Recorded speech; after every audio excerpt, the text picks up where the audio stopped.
यहाँ के प्रभारी श्री ओम जी माथुर, सांसद श्री यशवंत सिंह जी, केंद्र में मंत्रिपरिषद के मेरे साथी डॉक्टर संजीव बालियान जी, सांसद श्रीमान सत्यपाल सैनी जी, सांसद श्रीमान कंवर सिंह जी, सांसद श्रीमान भारतेंद्र सिंह जी, सांसद श्रीमान सर्वेश सिंह जी, भाजपा के क्षेत्रीय अध्यक्ष श्रीमान भूपेंद्र सिंह, सांसद डॉक्टर नेपाल सिंह, क्षेत्रीय अध्यक्ष किसान मोर्चा के राष्ट्रीय अध्यक्ष श्रीमान विजयपाल सिंह, मुरादाबाद के नगर के अध्यक्ष श्रीमान महेंद्र गुप्ता, मेयर श्री विनोद अग्रवाल जी, श्रीमान हरिओम शर्मा, श्रीमान ओम कुमार, राजीव सिसोदिया, विधायक श्रीमान लोकेंद्र सिंह जी,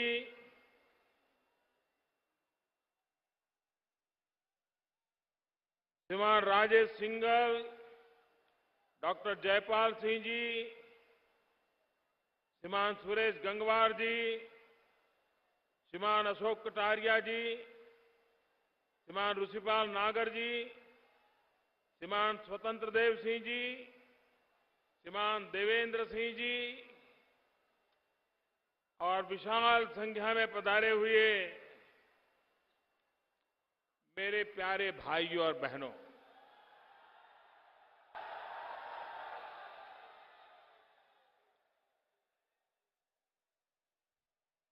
मैं आज मुरादाबाद आने से पहले थोड़ा झिझक रहा था, थोड़ा संकोच कर रहा था। संकोच इस बात का कर रहा था कि मैं बहुत वर्षों के बाद मुरादाबाद आ रहा हूं। 2014 के लोकसभा के चुनाव के समय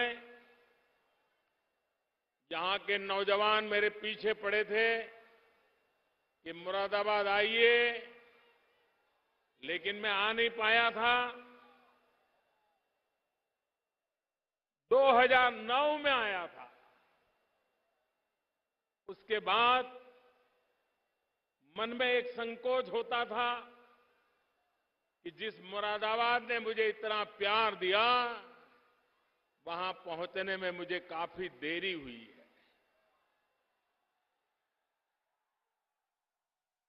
मुरादाबाद के मेरे प्यारे भाइयों बहनों, मैं 2014 में नहीं आ पाया था। दूर से आपको संदेश भेजा था कि आप भारतीय जनता पार्टी को विजयी बनाइए, और मैं आज मुरादाबाद को सर झुका करके नमन करता हूं कि उन्होंने जी जान से हमारा समर्थन किया। और आज तो मैं खुद रूबरू आ गया हूं।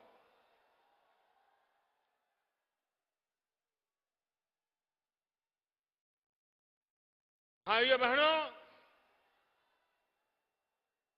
अगर हम चाहते हैं कि हिंदुस्तान में से गरीबी मिटनी चाहिए, आप मुझे बताइए, हिंदुस्तान के कोई छोटा राज्य हो, 10, 12, 15 लाख आबादी हो, अगर वहां की गरीबी खत्म हो जाए तो क्या हिंदुस्तान की गरीबी खत्म हो जाएगी? क्या नहीं होगी ना। लेकिन किसी बड़े प्रदेश में से गरीबी खत्म हो जाए तो देश की गरीबी कम होगी कि नहीं होगी? और इसलिए अगर हिंदुस्तान में से गरीबी को अगर मिटाना है तो सबसे पहले जो बड़े बड़े राज्य हैं, उत्तर प्रदेश हो, बिहार हो, महाराष्ट्र हो, पश्चिम बंगाल हो, वहां से जितनी जल्दी से हम गरीबी को हटाएंगे, देश उतना ही जल्दी गरीबी से मुक्त होगा।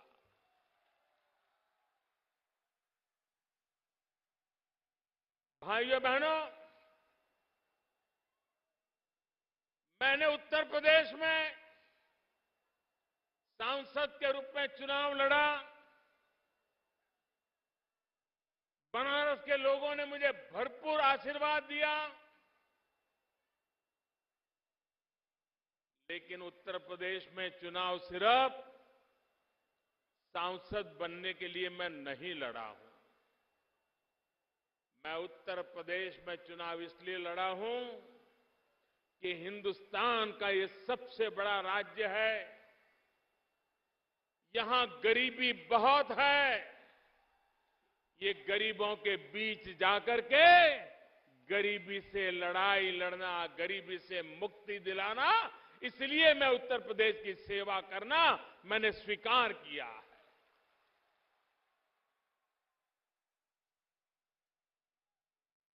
भाइयों बहनों, हमारी सारी समस्याओं का समाधान विकास अगर होगा तो रोजगार भी आएगा, विकास होगा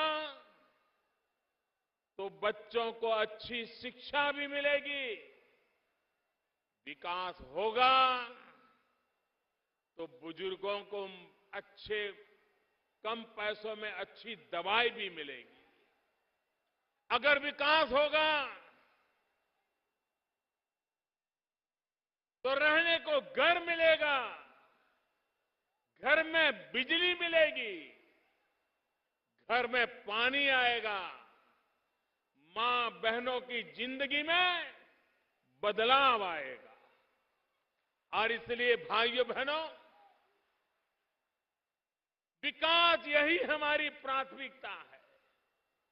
मुझे बताइए, जिस मुरादाबाद के पीतल के कारण हिंदुस्तान के हर कोने में, हर घर में चमक दिखती है कि नहीं दिखती है?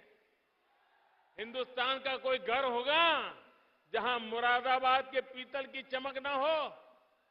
कोई न कोई तो बर्तन होगा कि नहीं होगा? घर चमकता होगा कि नहीं चमकता होगा? जो मुरादाबाद अपने पीतल से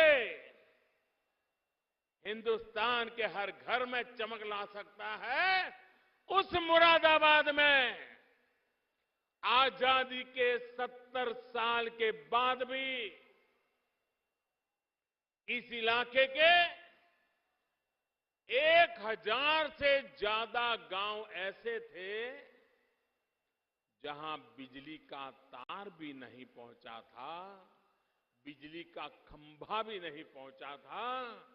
वहां के लोग 18वीं शताब्दी में जीने के लिए मजबूर हो गए थे। मैं सभी सरकारों से पूछना चाहता हूं, क्या कारण है कि मुरादाबाद जो पीतल के कारण दुनिया में जाना जाए, लेकिन उसी के अगल बगल में 1000 से ज्यादा गांव आजादी के 70 साल के बाद भी बिजली का एक खंभा न लगा हो, तार न गया हो, किसी ने अपने गांव में बिजली देखी ना हो, अंधेरे में जिंदगी गुजारने के लिए मजबूर होना पड़ा हो। लेकिन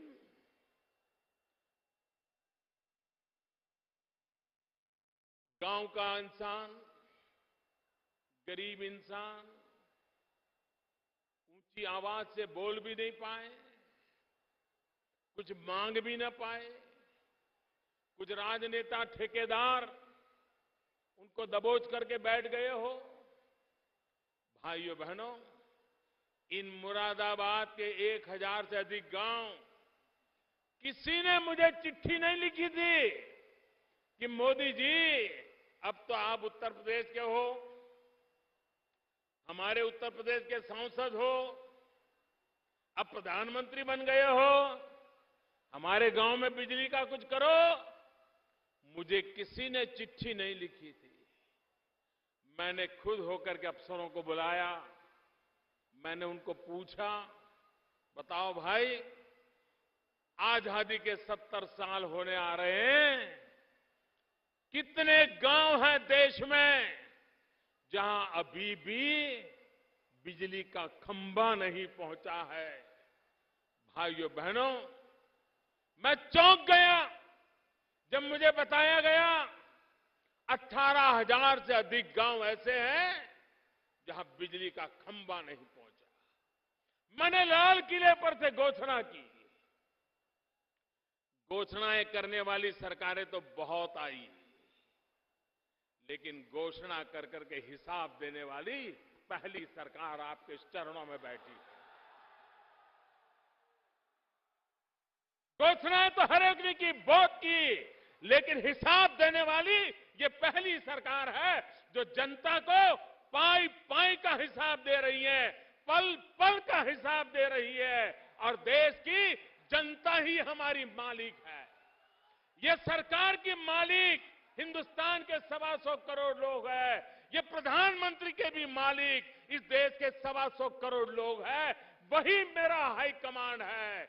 ये जनता जनार्दन, यही मेरा हाई कमांड है। न मेरा कोई नेताजी है, न मेरा कुछ नहीं, जो कुछ भी है आप ही लोग हैं।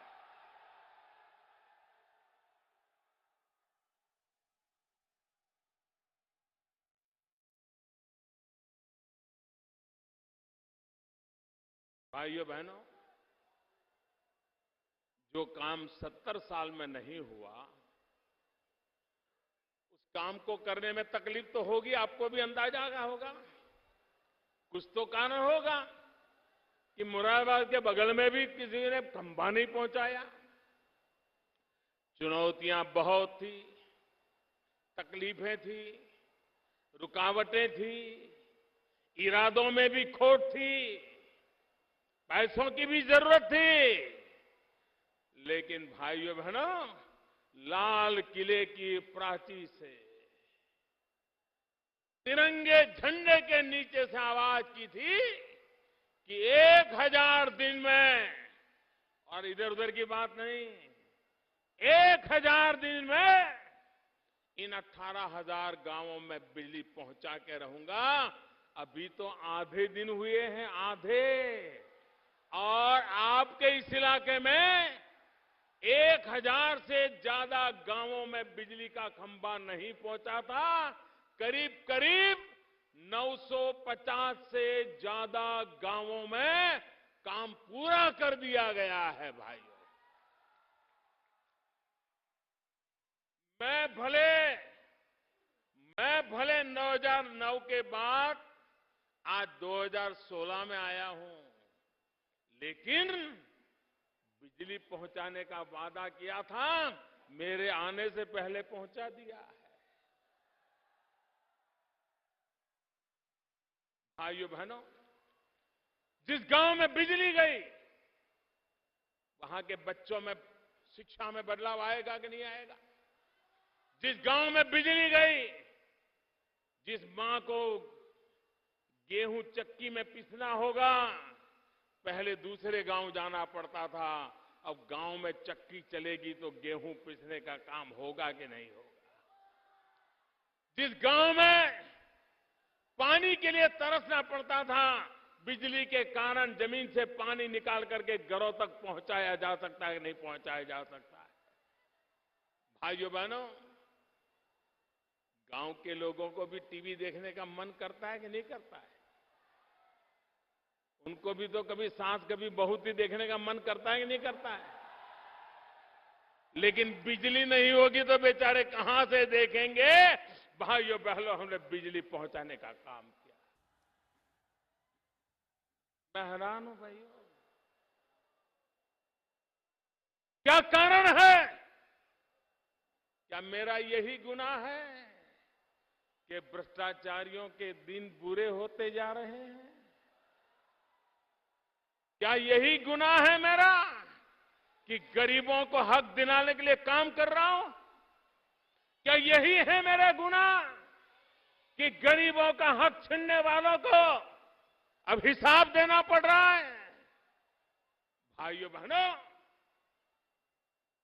जब कभी खबरें सुनते थे कि किसी के घर में रेड लगी तो बिस्तर के नीचे से करोड़ों करोड़ों रुपये मिल गए। ये पैसे किसके थे भाई? ये पैसे किसके हैं? ये पैसे किसके हैं? हिंदुस्तान की पाई पाई पर अगर किसी का अधिकार है तो 125 करोड़ देशवासियों का है। दोस्तों, मैं लड़ाई लड़ रहा हूं आपके लिए। भाइयों बहनों, ज्यादा से ज्यादा ये मेरा क्या कर लेंगे भाई? नहीं बताइए, क्या कर लेंगे? अरे हम तो फकीर आदमी हैं, झोला लेके चल पड़ेंगे जी।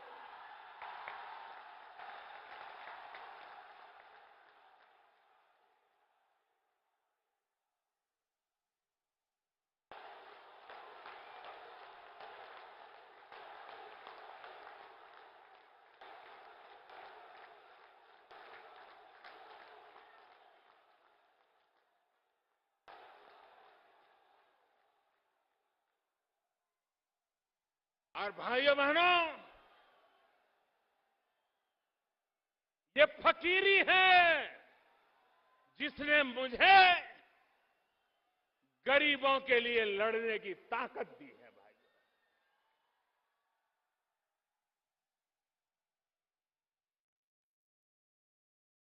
बैंकों का राष्ट्रीयकरण हुआ था, गरीबों के नाम पे हुआ था, लेकिन इस देश के आधे से अधिक लोग थे जिन गरीबों को कभी बैंक के दरवाजे तक जाने का मौका नहीं मिला। जब मैंने कहा मैं सबसे पहले गरीबों का बैंक में खाता खुलवाऊंगा, मैं सबसे पहले गरीबों के लिए बैंक में खाता खुलवाऊंगा, तो लोग मेरी मजाक उड़ा रहे थे। भाइयों बहनों, खाता खुलवाया कि नहीं खुलवाया? खुलवाया कि नहीं खुलवाया? ये बड़े बड़े लोग अपने पॉकेट में प्लास्टिक करेंसी रखते, कार्ड रखते, कार्ड। कुछ लोगों के जेब में तो 5-5, 10-10 कार्ड होते हैं। मैंने कहा ठीक है, तुम बड़े बड़े बाबू अपने कहे, मैं भी गरीबों को दूंगा। 20 करोड़ गरीबों को रुपए कार्ड दे दिया, 20 करोड़ गरीबों को दे दिया। भाइयों बहनों, अगर इस देश के गरीब को ताकत दी जाए तो गरीबी कल खत्म हो जाएगी। ये ताकत मेरे गरीबों में है। गरीब मांगने वाला नहीं होता है, गरीब देने वाला होता है।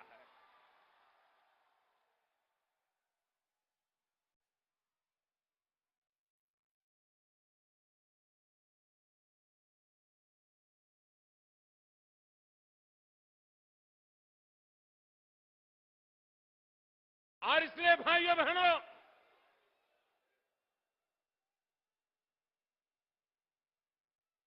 इन्होंने क्या किया? नोटें छापते रहो, छापते रहो, नोटें छापते रहो। इतनी नोटें छपती थी, आपके घर में कोई बंडल आया था क्या भाई? आपके घर में कोई बंडल आया था क्या? तो बंडल के बंडल कहां जाते थे? नोटें छप रही थी, महंगाई बढ़ रही थी और नोटों के बंडल कहीं छिप जाते थे। मैं भी पीछे लगा हूं, निकालो।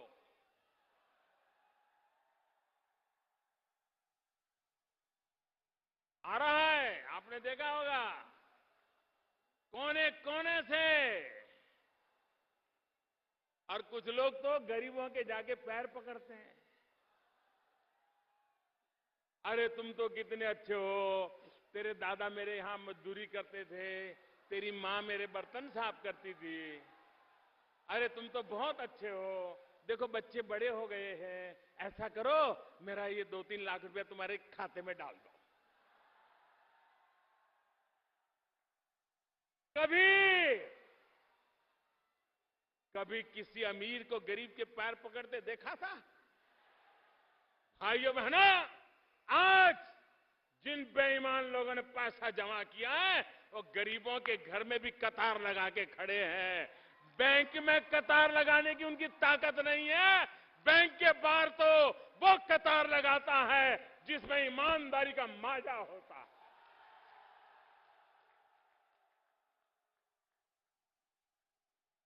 जिसमें दम होता है, जो बैंक के बाहर कतार लगाता है। बेईमान लोग गरीबों के घर के बाहर चोरी छुपकी से कतार लगाए हैं। उनको कह रहे, ये जनधन अकाउंट मैंने खोला था तब गरीबों को भी पता नहीं था कि कैसे काम आएगा।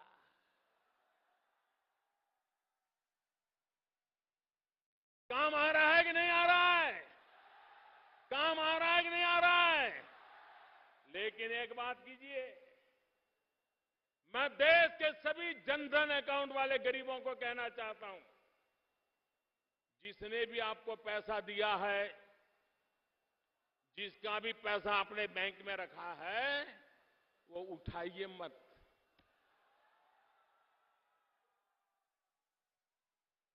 बिल्कुल 1 रुपया मत उठाइए उसमें से। देखिए वो आपके घर रोज चक्कर काटेगा, आपके पैर पकड़ेगा और आप उसको कुछ मत कहो, ए दादागिरी मत कर वरना मोदी को चिट्ठी लिखता हूं। ज्यादा दादागिरी करे तो पूछो, सबूत लाओ, तुमने पैसा दिया था सबूत लाओ। ये बराबर डिब्बे लाए, बेईमान लोग बराबर डिब्बे में फंसे हैं। लेकिन ये तब सफलता मिलेगी जिनके भी खाते में दूसरों ने पैसे डाल दिए हैं, वे पैसे वैसे के वैसे रहने दें। ये सारा ठीक ठाक होना है। कहीं मैंने 50 दिन मांगे हैं, मांगे कि नहीं मांगे भाइयों? 50 दिन तकलीफ पड़ेगी, मैंने कहा है कि नहीं कहा है? मुसीबत धीरे धीरे धीरे कम हो रही है, लेकिन वो थोड़ी धीरे धीरे कम हो रही है। लेकिन मैं देश के नागरिकों को सलाम करता हूं। भाइयों बहनों, ये कतार कतार की चर्चा करने वाले नेताओं से मैं पूछना चाहता हूं, भूल गए? अरे चीनी के लिए भी तो कतार में कभी खड़ा रहना पड़ता था, मिट्टी का तेल लाने के लिए कतार में खड़ा रहना पड़ता था, PL 480 गेहूं लेने के लिए कभी कतार में खड़ा रहना पड़ता था। आपने देश को कतार में 70 साल तक खड़ा किया है। उन कतारों को खत्म करने के लिए ये मैंने आखिरी कतार लगाई है भाइयों।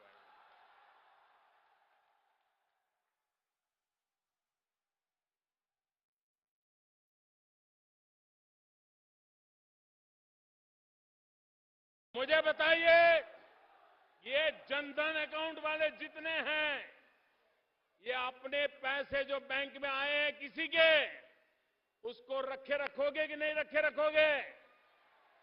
कोई कितना ही दबाव डालोगे, उठाओगे नहीं ना? अगर आपने रखे रखा तो मैं कोई रास्ता खोजूंगा। मैं दिमाग लगा रहा हूं, अभी मैं दिमाग खपा रहा हूं। ये गरीब के खाते में जिन्होंने गैर कानूनी तरीके से डाला है, वो जाए जेल में और गरीब के घर में जाए वो रुपया।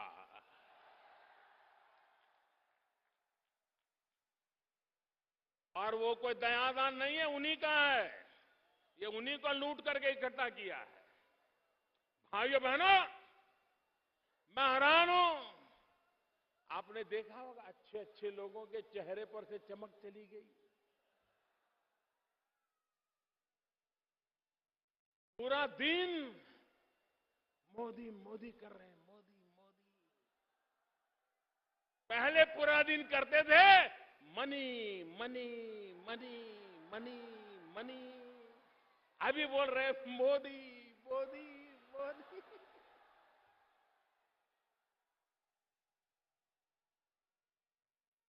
आइए बहनों, मैं देशवासियों को फिर कहता हूं, आपको जो कष्ट हो रहा है और देश के लिए आप कष्ट झेल भी रहे हैं, लोग आपको आकर के भड़काने की कोशिश करते हैं। कल तो मैं देख रहा था किसी टीवी पे, लोग पहली तारीख थी तो कतार में खड़े थे परसों, तो सुबह सुबह पहुंच गए और पूछ रहे थे, और सवाल भी ऐसे पूछते थे उनको गुस्सा लाने के लिए। काफी सवाल पूछने के बाद वो एंकर ने ईमानदारी से रिपोर्टिंग किया। उसने कहा, मैं हैरान हूं, 2-2, 3-3 घंटे से लोग खड़े हैं, ठंड में सुबह से आए हैं, अभी तक बैंक वाला पैसा नहीं दे रहा है, फिर भी ये तो जवाब हंसते हंसते दे रहे हैं। कोई गुस्सा नहीं कर रहा है, कोई मोदी के खिलाफ बोल नहीं रहा है। भाइयों बहनों, देश की जनता को इरादे नेक है ये पता चल जाता है, ईमानदारी का प्रयास है ये पता चल जाता है, और विश्वास हो जाता है तो ये देश कुछ भी सहने को तैयार होता है। ये मैंने अनुभव किया है।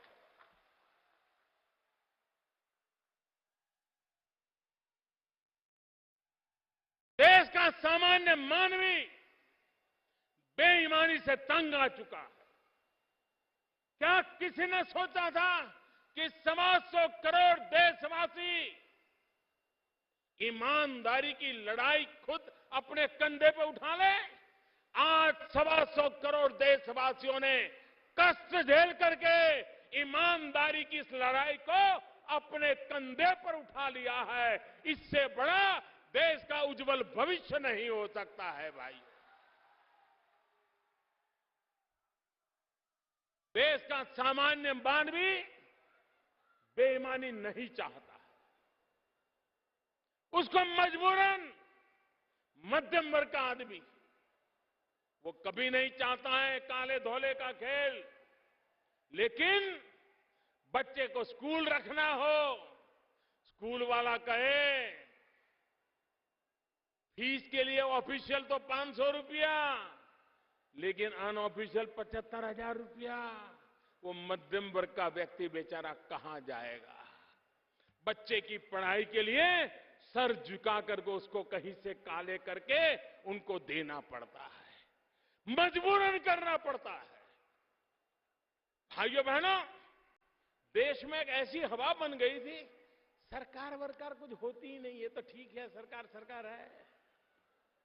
अरे ये नेता होते क्या है, उसकी जेब भर दो यार काम चल जाएगा।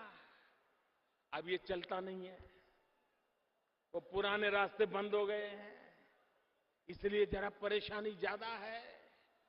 भाइयों बहनों, यह देश ईमानदारी का पक्षकार है, यह देश ईमानदारी चाहता है, यह देश भ्रष्टाचार से मुक्ति चाहता है।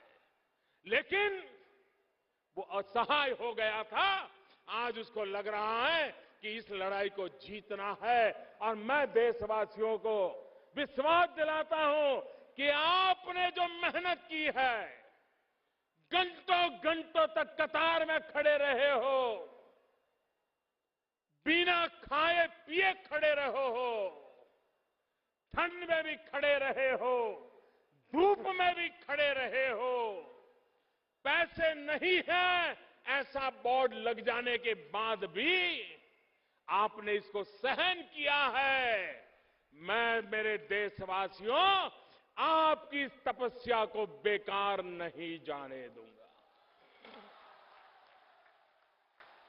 ईमानदारी के जितने रास्ते मुझे सूझेंगे, मैं देश को उस रास्ते पर ले जाने के लिए कोई कमी नहीं रहने दूंगा। ये मैं विश्वास दिलाना चाहता हूं।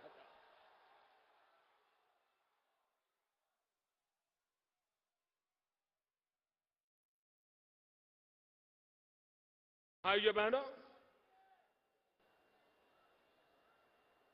पहले की सरकारों ने नोटें छाप छाप करके अपनी गाड़ी चलाई और नोटें निकल करके भी बड़े बड़े जगह पे पहुंच जाती थी। भाइयों बहनों, यहां ये हमारे सफेद शर्ट वाले सब बैठे हैं। ये सारे नौजवान मुरादाबाद और अलग बगल के इलाके में घर जा करके मोबाइल फोन से कैसे खर्च किया जा सकता है वो सिखा रहे हैं। भाइयों बहनों, अब जमाना चला गया, अब वक्त बदल चुका है। अब तो मोबाइल फोन में ही आपकी बैंक आ गई है। आपके मोबाइल में ही आपकी बैंक है। आपके मोबाइल फोन में ही आपका बटुआ है। अगर आपके पैसे बैंक में पड़े हैं तो आप मोबाइल फोन से जो खर्च करना है कर सकते हैं, खरीदना है खरीद सकते हैं। सारी व्यवस्था उपलब्ध है।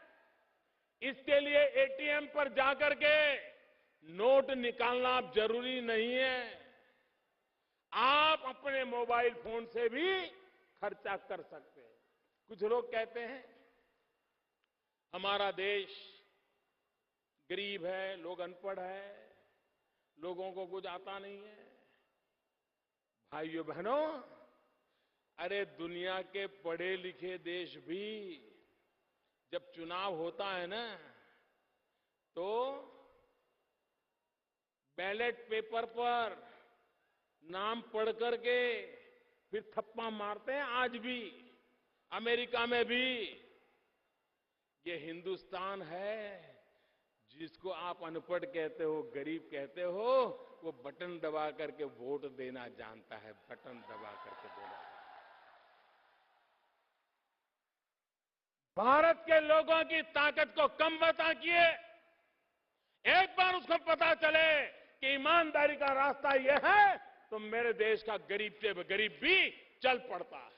मैं देख रहा हूं सब्जी बेचने वाले, दूध बेचने वाले, आजकल मैंने एक व्हाट्सएप देखा, सच्चा झूठा तो भगवान जाने। व्हाट्सएप पर तो बहुत सी चीजें ऐसी ऐसी भी आती है। मुझे किसी ने दिखाया कि कोई भिखारी कार खड़ी रही तो भिक्षा मांगने के लिए गया। तो कार में जो बैठे थे उन्होंने कहा, भाई छुट्टे पैसे नहीं है, हम तेरी मदद तो करना चाहते हैं। तो उसने कहा आप चिंता मत करो। उसने अपने फटे थैले में से पॉश मशीन निकाला, बोले डेबिट कार्ड दो मैं कर लेता हूं जी। अब ये वीडियो सच है झूठ है मुझे मालूम नहीं, मुझको किसी ने दिखाया। कहने का मतलब यह है, हिंदुस्तानी नई चीज को स्वीकार करने में देर नहीं करता है। अगर सही तरीके से बात पहुंचाई जाए। हमने अभियान चलाया था एलईडी बल्ब का। हमने लोगों को कहा कि बिजली का जो ये लट्टू लगाते हो ना, वो ज्यादा बिजली खा जाता है और आपके पैसे जाते हैं। ये नया लट्टू निकला है, वो लगाइए, आपके पैसे भी बच जाएंगे और बिजली भी बच जाएगी। इस देश के करोड़ों करोड़ों लोगों ने लट्टू बदल दिए। भाइयों, लट्टू बदल दिए। मेरा देश परिवर्तन को स्वीकार करने वाला देश है। मेरे देश का गरीब भी इसको स्वीकार करने वाला है। और भी एक आर्गुमेंट होता है, चलो मान लो नहीं है, लेकिन इस देश में 40 करोड़ स्मार्टफोन है। 40 करोड़, कम से कम 40 करोड़ लोग तो नोट के चक्कर से निकल जाए।